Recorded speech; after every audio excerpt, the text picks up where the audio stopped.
What is up? Welcome to the Friday edition of the Q&A show. I am Marcus Grant, joined by Michael F. Flory. And over there, it's the specialist, cast of dozens that help us put these shows on each and every day, each and every week. Week 13 is now underway, and it's a Victory Friday for you. You got to be feeling pretty good about the Bills, huh?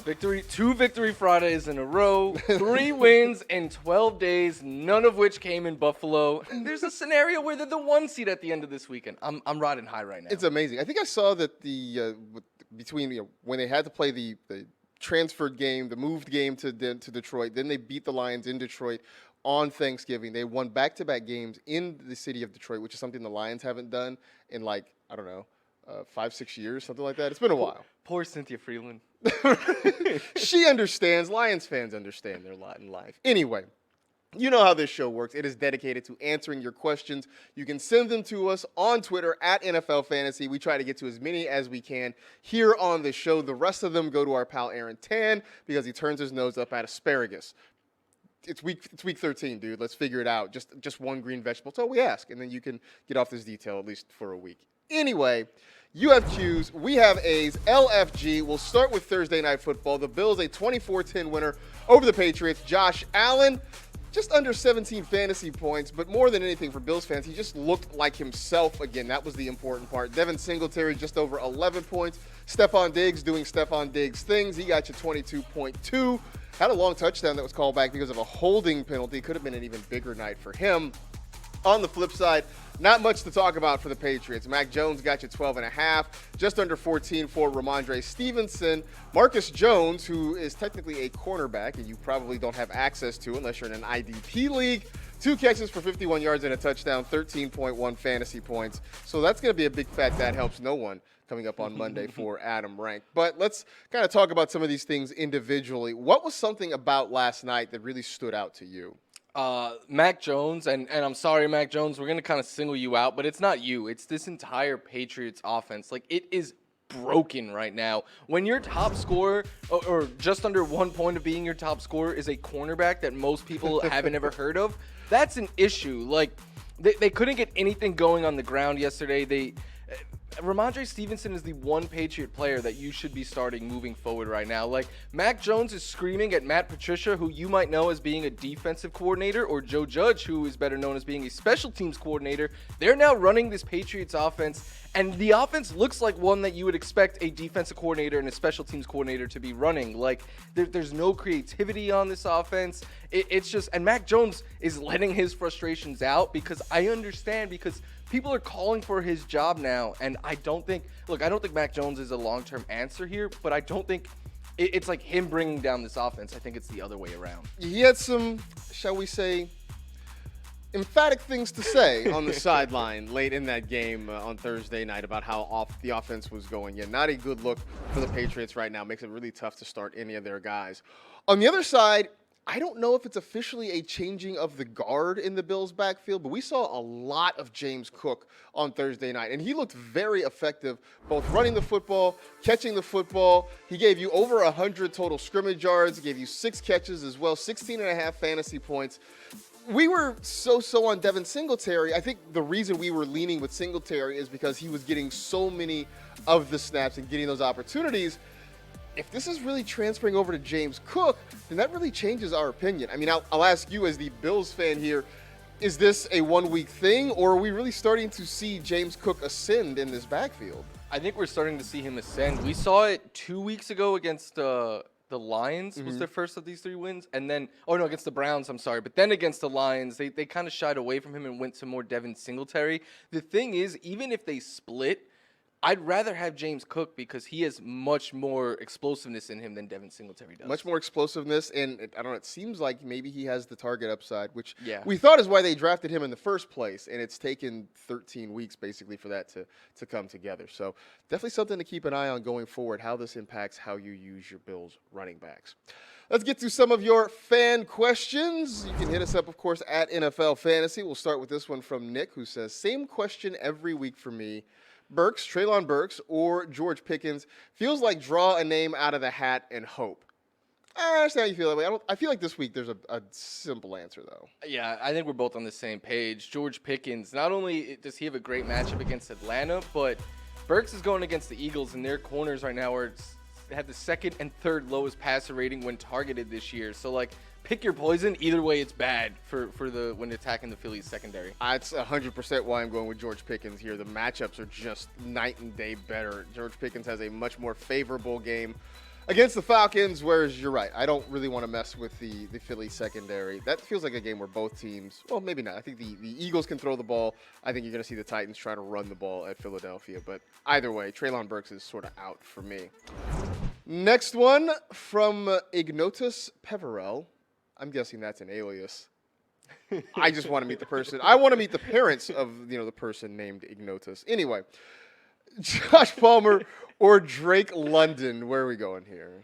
I'm going to go with Josh Palmer here just because the offense is way better. The quarterback is way better. They're passing way. Like, Justin Herbert has the second most pass attempts in the NFL this year, whereas Marcus Mariota and the Falcons, we know, are going to try to run the ball if at all possible. And we thought maybe Kyle Pitts would mean more targets for Drake London. Nope, it just meant more for Zacchaeus.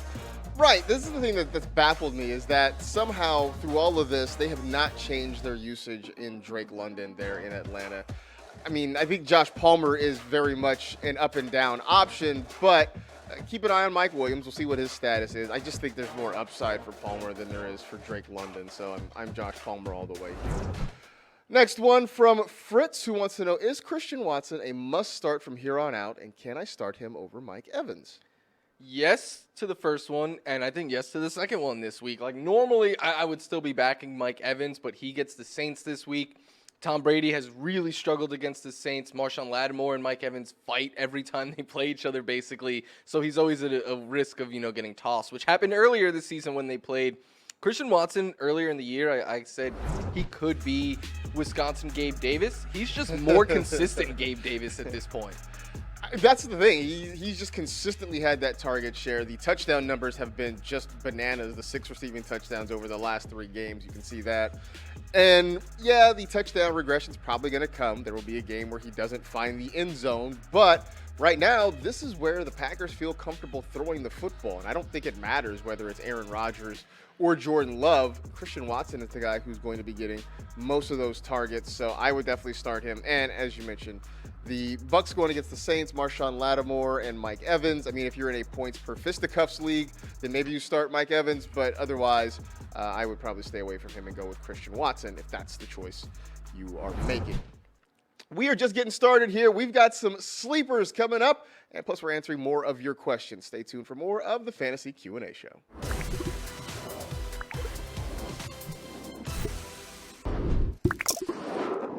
It's time for Game Changers, presented by Visa. Anyone can change the game. This is the part of the show where we talk about some sleepers for Week 13. So, who are you waking up to or not sleeping on? Or anyway, yeah, you know. The only concern I have for this is we're hyping up the Jets too much. Right? But I'm going to go with Elijah Moore here because Mike White. What's your new nickname for him? Miguel Blanco. I hope that sticks. He last week, first game without Zach Wilson in over a couple of months. Elijah Moore only had 2 targets. I want to see him more involved, and I think he will be because last year Mike White threw over a quarter of his passes to the slot, and that's where Elijah Moore does most of his route running from. But on those 2 targets, one was an over 40-yard catch, and the other was a touchdown. So you really can't be more productive with 2 targets than Elijah Moore was. Plus, against the Vikings, they've been pretty good against the run, but they have really struggled against receivers, allowing the second most fantasy points to the position in the last month. So I'm just thinking circumstances here. The Jets probably have to throw more. They might not be playing with the lead. That leads to good things for Elijah Moore. I think it does. I like that they're using him as more of a downfield threat, too, not just sort of a short underneath guy, extended handoff sort of guy. Trevor Lawrence has really been turning things around. He's had 20 or more points in each of his last 2 games. He's spreading the football around. He's getting it out to whether it's Christian Kirk, Zay Jones, Evan Ingram. They just so many more weapons now are emerging in this Jacksonville offense. Plus, he gets the Lions this week. This is expected to be one of the higher scoring games of Week 13. That is good news if you are starting Trevor Lawrence or if you're starting one of his pass catchers. I know we spent a lot of time talking about the Jaguars this week. I just want to reassure Lions fans. We think you have some good players too, and we think there's a lot of guys on that side worth starting. But we've been talking about Amon-Ra St. Brown and Jamal Williams and DeAndre Swift all year. We're giving the folks down in Duval some shine. So Trevor Lawrence, very much on my sleeper list this week. By the way, we have a new column here at NFL.com for those of you who are of the DFS persuasion, or maybe it's just that your season-long team is in the gutter and you're not going to make the playoffs and you need a way to sort of keep yourself entertained for these last few weeks and you want to try some DFS. Our guy Joel Smith has put together a list every week of DFS plays for you. You can find that at NFL.com/DFS picks. Picks, of course. Go check that out. I know Joel does a lot of good work. He put a lot of effort into it. So we're really excited to have this. So go check it out. NFL.com/DFS picks. He has a track record of DFS success too. There it is. Go and read this article if you're playing DFS. Go consult our guy Joel, and he's got some good information for you. Let's get back to some fan questions as we try to give you some more information here on the Q&A show. Matt Conroy wants to know. He says, I may be overthinking this, but based on matchup alone, should I start Tua or Trevor Lawrence? I have both as starts this week. I'm with you. I like Trevor Lawrence a lot, but I'm going to still go with Tua in this one just because I understand this is Tua's and the Dolphins' toughest test of the season. Like, you look at the teams they beat, outside of the Bills, no one that impressive, but that's not their fault. They just can only beat who the schedule makers put on their slate. This is their toughest test, but I'm still trusting Mike McDaniel and Tyreek Hill and Jalen Waddle, and because of that, I'm going to trust Tua Tagovailoa. That's the same for me, too. I think I'd have Tua slightly ahead of Trevor Lawrence in the rankings this week, and really it's the body of work over the season that leads me to believe he can find a way to succeed, even against a very good 49ers defense. I do like Trevor Lawrence, and I don't think you're crazy for at least having this question. I think it's a worthwhile dilemma to have, just because, yeah, you see the Niners and you wonder, is it worth it? So I don't think it's a nutty question, but I would probably go with Tua in this situation. Over to a question from Shelby. Is Zay Jones worth playing, or is he a sporadic novelty? I think he's worth playing. Not only do I think he's worth playing, I have him in multiple of my starting lineups because a couple weeks ago when he had 10 targets, I was like, hey, let me just throw him at the end of my bench in case this sticks.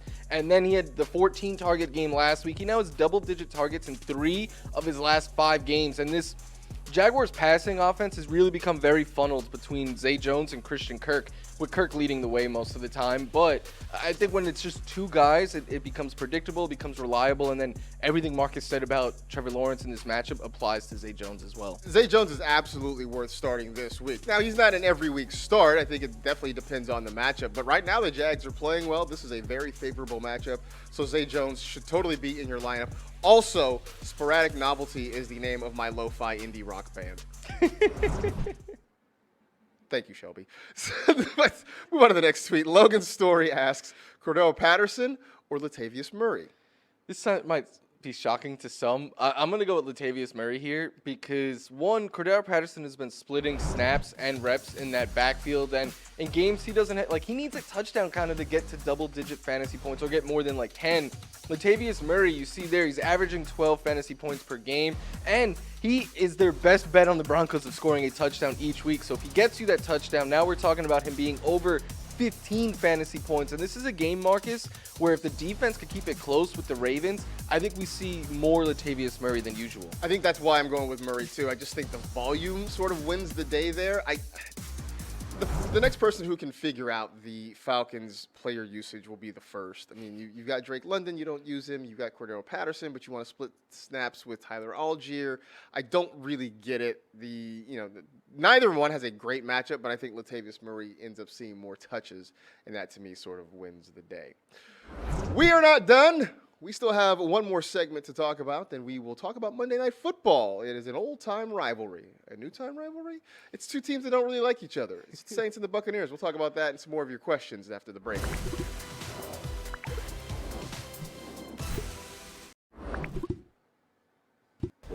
Peeking ahead to Monday Night Football, it's the Saints and the Buccaneers. These 2 teams who really kind of go after each other a little bit. And they've also been, you've mentioned it, they've been Tom Brady's kryptonite. But let's talk about the Saints first. Anybody there that you are focusing on for this game? Chris Olave, the one Saints player that I think you can say has been very reliable this season. But the thing is, even Andy Dalton is finding a way to ruin Chris Olave. He has 20 points one time, really, since Andy Dalton has taken over. A lot of low teen, single-digit games and that span as well. I still think the upside is high with Olave, but with Andy Dalton, it's significantly lower than with Jameis Winston. I think you could still play him, but I've had some people who have other good options. Like I was getting a lot of questions like Godwin or Olave, and I kind of lean Godwin in that. It just, I don't know. I'm sad of what's happened to Chris Olave. Well, let's keep the sadness train rolling because there's Alvin Kamara, too, and we thought he was going to do big things this season, especially after Jameis Winston went to the bench and Andy Dalton took over. We're figuring, all right, well, this is going to be a lot of checkdowns. It'll almost be like Drew Brees never left. That hadn't been the case. The ceiling for Kamara over the last few weeks has been fewer than 13 points. The floor has been single digits to the point that people are asking, should they bench Alvin Kamara? I asked the question, should you drop Alvin Kamara? And what I thought was interesting, people were like, well, who are you going to pick up? Which wasn't exactly a no. It was a I thought about dropping Alvin Kamara, but I can't find a better option, so I'm sticking with him right now. The matchup's bad. The situation is bad. You might be forced to start Kamara. You don't have to like it, though.